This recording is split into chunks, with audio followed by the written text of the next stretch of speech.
Well, joining me now is Andrew Tate, whose videos have been viewed billions of times online, but he's been banned from pretty much every mainstream social media platform, including Twitter. Andrew Tate, welcome back to Piers Morgan Uncensored. Your take on this, I think, is quite interesting because you've been a victim of being, if victim's the right word, but you've been removed from social media platforms for your opinions. Elon Musk has dedicated himself, he says, to restoring free speech. Do you think that's going to include you, for example? I don't think it matters if it includes me or not. I think what's important is that free speech is the #1 weapon against absolute tyranny. And although you cannot have complete free speech because then conversations completely break down into asinine insult fests, I do like the idea of the changing of the guard when it comes to control over information. Is it possible, Andrew Tate, to actually police something like Twitter, to be a platform for genuine free speech? Or is it so toxic and tribal now that whatever happens, you know, before we had all the people on the right screaming away that they were being no platformed and so on. Now you've got all the people on the left screaming that they're being diminished in some way. It's very tribal, very toxic. Can Musk cut through that? And if so, how? Yeah, it's going to be extremely difficult. There's always going to be one group of people who are extremely unhappy, but I think that anybody who's perspicacious enough to understand the truth of what's been going on in the world recently will know that the left and their narratives have certainly been protected for a very long time. And the universe has swings and balances, and God often restores balance to the universe, and perhaps it might swing the other way for a while. I truthfully am a person who believes that all points of view are extremely important, because as soon as you block points of view, you have absolute tyranny.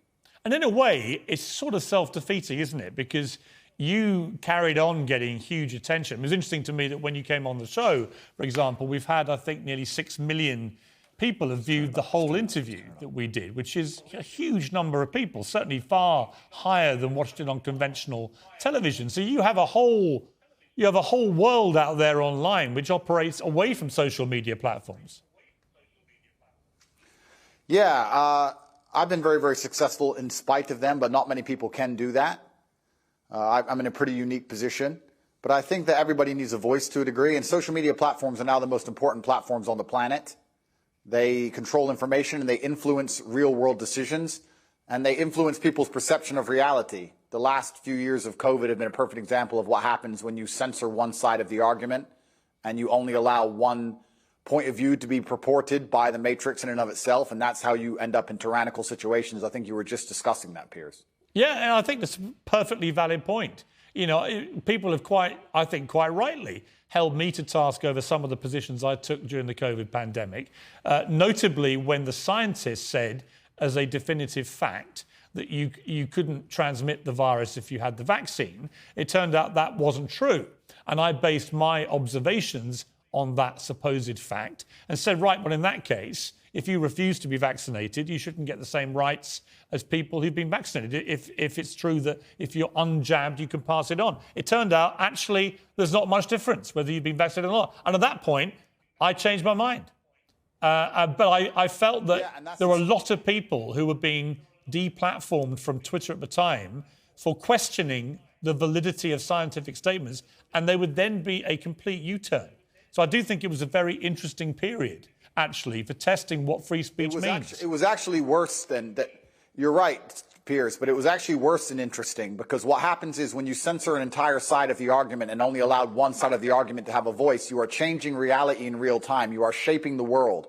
The only reason that scam continued as long as it did, and the only reason people didn't get to see their own parents get buried, and the only reason people sat and missed cancer appointments because they were scared of the common cold, was because they were censoring anybody who said anything contrary to the purported version of events that the mainstream media decided they want the entire world to swallow. It's beyond simply interesting, and it's beyond simply funny or coincidental. Yeah, I mean, I will challenge you on one thing. It's not the common cold, right? COVID-19 has killed 6.6 million people. It is one of the most deadly viruses, certainly of our lifetime. So it wasn't the common cold, but I do think it is completely justified for people to say we should be more cautious, I think, about accepting during fast-moving pandemics the word of scientists as being sacrosanct, because on a number of things, from the use of masks to the efficacy of vaccines in preventing transmission, they did massive U-turns. I've read enough history books to know that the people who do the censoring are never the good guys. And they've been censoring a lot of arguments for a very long time in the name of good. They are weaponizing virtue, and it's always in the name of tyranny. Anybody who is out here trying to silence an entire side of an argument on any subject, whether it's COVID-19, immigration, anything else, they are the evil people who are out for absolute mind control of the populace. And they should be feared. I certainly agree. I certainly agree that I think the healthiest thing for any democracy is for all views to be aired and debated. We seem to have lost the ability to debate. You know, when I interviewed you, yeah, we had a few fractious moments, but actually, I thought it was a pretty spirited debate between people who perhaps had, you know, preconceived views of each other. And I've got no problem interviewing you now about these because I think you have an interesting take on this stuff. And that's the key to life. When you reach that level of adolescence in your mindset where you can't handle any point of view that is contrary to your own, then you're truly a broken person. And that's what the internet is purporting. It's very interesting you said about Twitter being tribal. There's a large contingent of people on Twitter who simply cannot handle reading an opinion which differs from their own. And that is a degree of immaturity that we do not need adults to be functioning with in the modern world. No, I agree. If you were Elon Musk, this idea of charging $8 now a month, whatever it is, to access the blue tick premium Twitter account, would you do that? Would you pay the extra? I think that social media companies for a very long time have lived in an absolute fantasy where they've printed money from thin air by charging people for pixels. And they grew into these large conglomerates with too many staff sitting around doing nothing, having coffee breaks.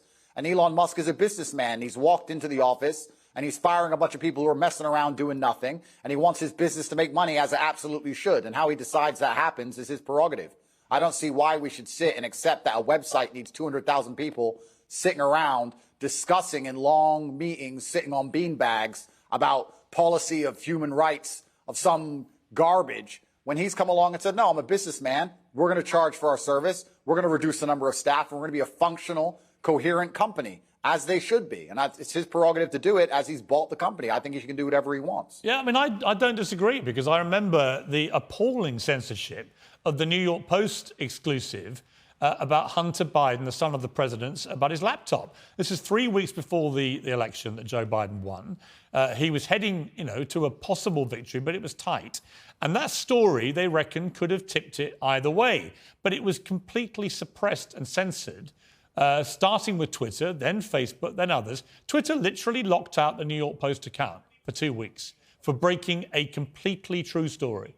And I thought that was shameful.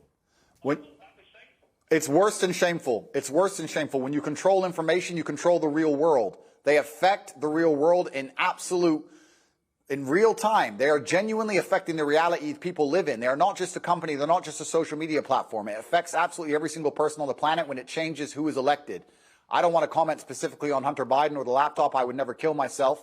But I don't think it's fair that they would hide certain key information that close to an election. And the fact that they've done that was done specifically to affect the world that we all live in.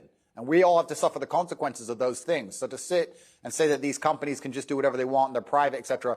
No, free speech is beyond important for democracy. It's important for the reality that we exist under. Andrew Tate, thank you for joining me. I appreciate it. Thank you, friend.